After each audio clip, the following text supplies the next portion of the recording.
Luke, Obi-Wan never told you about your father. Yes, he did! You killed him! No, I am your father. No! Classic. So Thursday night at 1:15 in the morning, my brother and I went to go see the new Star Wars film, The Last Jedi. And it was late, I was tired, so I was going in knowing that if I didn't like this movie, I had to think about the circumstances before I judged it too harshly. But I was tired. I mean, I was really, really tired. So we made great seats, though. We had awesome seats. It's that prepaid and, assigned seating thing. And we have great seats. We sit down, good neighbors on both sides. They didn't smell. They didn't have, like, snacks and crap throughout the whole movie. You know what I mean? Excuse me, I didn't mean to use the word C-R-A-P.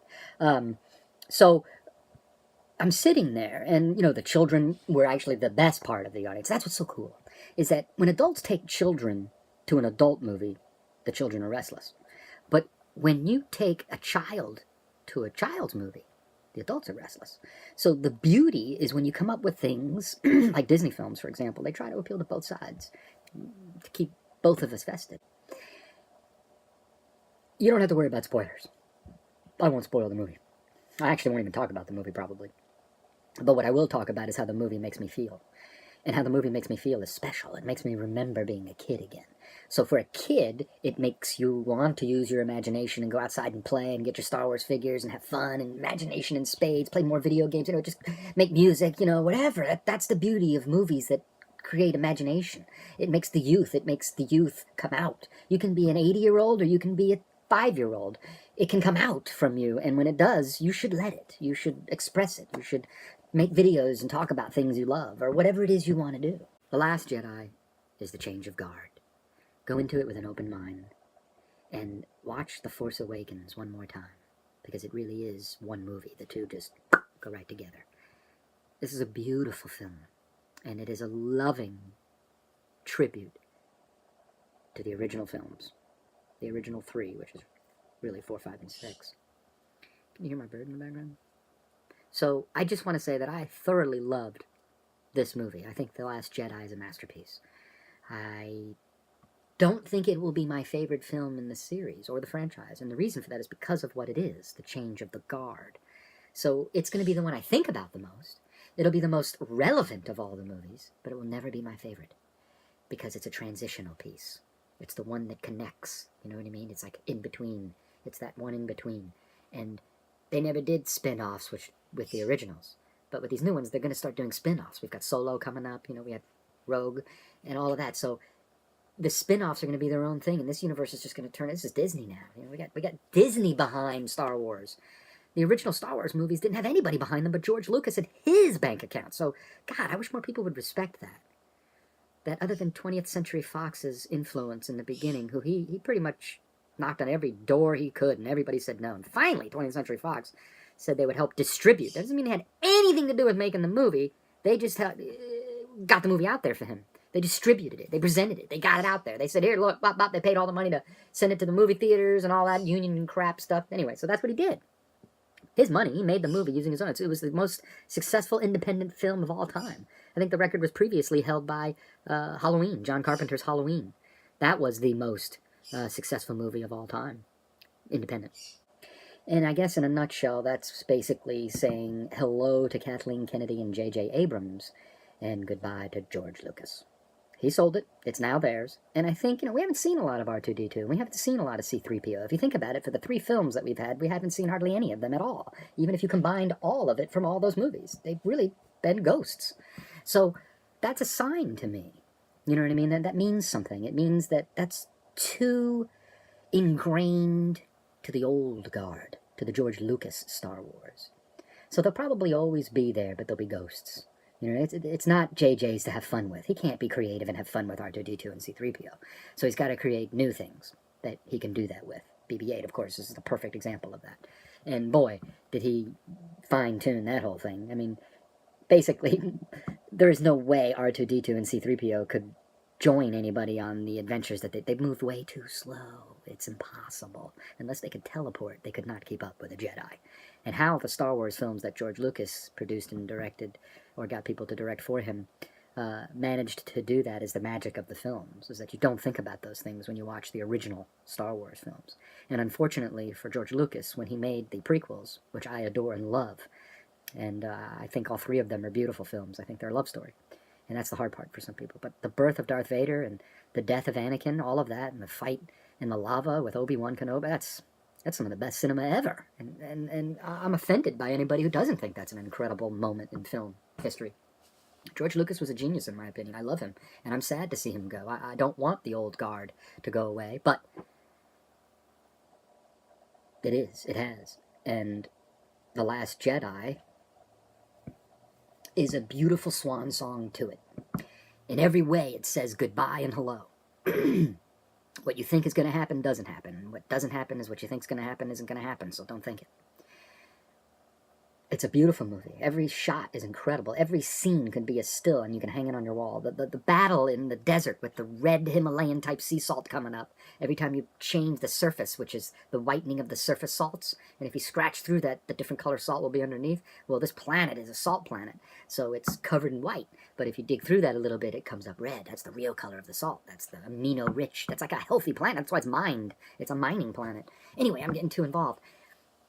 It's so beautiful, those scenes, you know? And I don't know. I just want to say, because this is going to get too long, it's already getting at 7 minutes, Kylo Ren is the new Star Wars, okay? I like Daisy, I do, and I like her character, and she's very strong. I have issue with her personal stuff and the things she says. Just like Mark. They both say things that I don't know if they should be saying. Or at least people are recording things of them saying that they shouldn't be recording.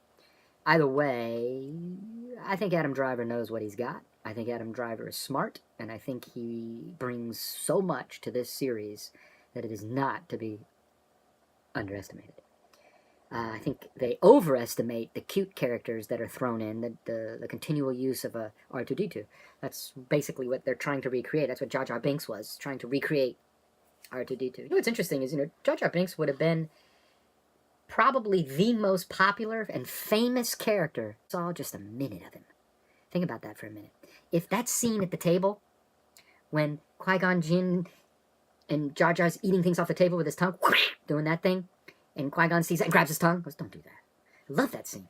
If that was the only scenes that related around that with Jar Jar, man, kids would love him. Adults would think he was hilarious. The problem is that he was a party joke, and they tried to make an entire plot line using the party joke. It was a mistake. Okay, it was a mistake, so it was a mistake. I mean, a lot of people would have thought everything about the first Star Wars was a mistake, but it wasn't. So George Lucas, I trust him, and he made a mistake. He chose a character and gave him too much screen time. Ouch. And then when people complained about him, he gave him even more screen time, because I think the man was trying to say something, prove something. I love all of the dark side humor of how Jar Jar Binks was actually, like, the worst Sith Lord ever. My bird's going nuts. I gotta go see what that is. I'm sorry, I'll be right back. My bird, if he makes that much noise, it means something's wrong. I'll be right back. What's going on, buddy? You don't even have that much racket this late, buddy. Huh? Everything okay? Everything alright? Very, very weird. That was weird. I think he was just jealous. Anyway, okay, so The Last Jedi. The hardest part for me was getting used to Luke and Luke's kind of Buddhist-like way of looking at things. It reminded me a little bit of, I don't want to say anything, but like I thought was going to happen, a lot of the things that I overanalyzed during the movie, my mind works really quickly, so I'm ahead of everything in the film. And what I mean by that is my eyes have already registered with my brain long before the shot changes, which was what makes me a relatively good editor when I do things, because I'm ahead. So I was able to process everything as the movie went along, and I loved it, but I was taking it in, you know what I mean, like a computer downloading. And then I go to sleep, and my memory feeds my mind what I thought of the movie. King Kong Skull Island was a perfect example of that. That movie, I loved it. I loved King Kong Skull Island. I mean, I watched it 3 times, and each time I see something different or feel like I didn't watch it the previous time. All right, back to The Last Jedi. Once I got comfortable with the changes and the things that I wouldn't have done, who am I? Who the hell am I? I'm a fan. I'm nobody. You know what I mean? I'm a consumer. Screw us. Seriously, I'm not saying that meaning that's what they're saying. They're not saying that. They're trying as hard as they can to make us happy. And George Lucas didn't. The magic that is going to never be there again. Now, that's one thing that the change of the guard means. The magic will be gone. And what I mean by the magic will be gone is, trust me, no one has the magic like the creator does. So, George Lucas created Star Wars. It was his baby. And he used his magic. I mean, R2-D2, that's magic. You know, everything about that character is magic. The time that goes by, the more I love it. And I'll say it one more time. It will never be my favorite Star Wars film. You know, I really like The Force Awakens. The introduction of Kylo Ren's character is one of the most exciting, intense, and awesome scenes in any of the movies in the franchise. I loved his character. You know, it changes when they take their helmet off. When I was a little kid, and I think this is why, I get disturbed and offended by the superhero movies when... I love superhero movies, that's my favorite genre. But I get offended when they make them take their masks off. Or, you know, it's like, we know these characters based upon their mask. You know what I mean? It's Spider-Man. I don't want to see Spider-Man with his mask off and his costume, but his head is Peter Parker. That's Peter Parker. When I see Peter Parker, I don't want him in the costume. I want that thing going on immediately. I barely want to see any of Peter Parker. For 2 reasons. 1, that means that the people walking around aren't going to see Peter Parker. And 2, I don't want to see him. I want to see Spider-Man. And what I'm getting at is, the reason why that bothers me when I was a kid, every single Scooby-Doo episode. Scooby-Doo is my favorite show. Scooby-Doo, where are you? You know I don't know the words.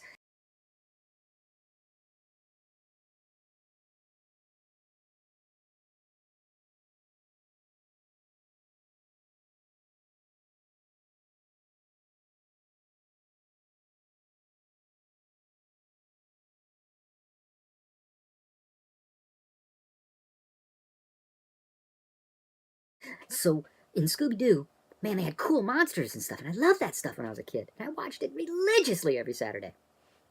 But every time, it was a monster with a mask. Whether it was Frankenstein, or some cave-dwelling creature, or the monster that lived in the mines with the big light eyes, or Dracula, or whatever, it always turned out to be a guy with a mask on. I hated that. Hated that. Scooby, Scoob, what are we gonna do? No more Scooby stacks, Scoob. Doinks. Scooby. Yeah. So that tainted me, you know what I mean? It made me not like it when people take their mask off all the time in front of you. The worst is when they do things like half. Oh, come on, what do you think, I'm a retard? You gonna do half? You gonna have something hit me in the face and burn my mask so that it's like this? What the hell is that? Even Rob Zombie did that in his Halloween. I hated that! Well, just keep the mask on. You didn't have to burn it and ruin it and destroy it. That's Michael Myers. Don't you realize that's what hurt your movie? Is that you downplayed the most upplayed important part of the characters? And that's what hurts these revamps and remakes, is they don't seem to get the soul of these productions. They don't understand what we're going to go see. J.J. Abrams does, hopefully, or at least it's Kathleen Kennedy who does. But they do understand the soul. They'll never be able to give it the same soul that George Lucas did, but they're going to give it their version of a soul, which is an unlimited bank account, you know what I mean, to do whatever they want on film and get the most creative, imaginative people out there. And hopefully, that's what's getting ready to happen. What I hope doesn't happen, and I'm about to get angry, is they better not do what they did to Star Trek! Man, I had kind of hope for them when they did the first Star Trek. I was like, well, this isn't Star Trek. They changed so much. They removed the spirit, the soul, the heart. Even New Discovery is that way. It's the movies. It's all revamped. It's not Star Trek. I don't know what it is, but it is not Star Trek. It may be good. You may love it, but it's not Star Trek. And they did a good job of making it Star Trek when they changed the guard the first time from classic William Shatner, Kirk Star Trek to Patrick Stewart, Picard. You know what I mean? That was a beautiful transition. Smart, done well. We accepted it. We loved both captains. We liked seeing them together. You know, that was awesome. This third change of the guard with Star Trek was terrible. Absolutely horrible. I had hopes when the first one came out. I thought that he was going to be a fantastic Spock, and Bones was great. Now it's like, I don't know. That's what happens when you try to copy an original character. Because once people see you doing it a lot, that's all you're doing is copying it. See, William Shatner and Leonard Nimoy, they weren't copying anything. They were creating. They were original. So that was coming out. They were making it up as they went along. People are now trying to act the way they did, so there's no creativity to it at all. And we see that when we watch them. So by the third movie, we're like, you know, it's boring as hell. They're doing the same rehashing over and over because you don't know what to do. You don't have the creative aspects behind it. That's why Star Trek is a total flop and a failure, in my opinion. Talk about something that needs a revamp. That would be Star Trek. That needs a revamp. Anyway, don't get me started on the WB Batman Superman universe. I love it. I'm totally a fan. I'm very upset about what they did to the Justice League. They should have just not released it. They should have just said, sorry, Zack Snyder has had a family tragedy. His daughter has taken her own life. You must understand that he's just going to have to halt production and stop everything and focus on his family. We here at Warner Brothers stand by Zack and want Zack to take as much time as he freaking needs, and then he can come back and finish the film. And we don't care if Zack wants to or not. That's what we're going to do. We're going to shelve it, and you get to work on it when you're ready. Screw the fans. They can wait. That's what should have been done. That would have been the respectful thing to do. Instead, you go to the opposite studio of Marvel and get Josh Whedon, the flamboyant guy that just barely crosses over and does a good job when he keeps himself in check, you know, but when you let him loose, just too much flamboyancy, you know, it gets after a while. And that's what I love about DC and the Warner Brothers. They're not doing that. Why are they changing and starting to do that? They're perfect the way they are. I think time will appreciate the DC movies more. I don't know. I could talk about how awesome Darth Maul was and how bad it was that they killed him off so quick. You know, Darth Maul died in a manner that somebody else dies, being cut in half. One of the coolest parts of the movie.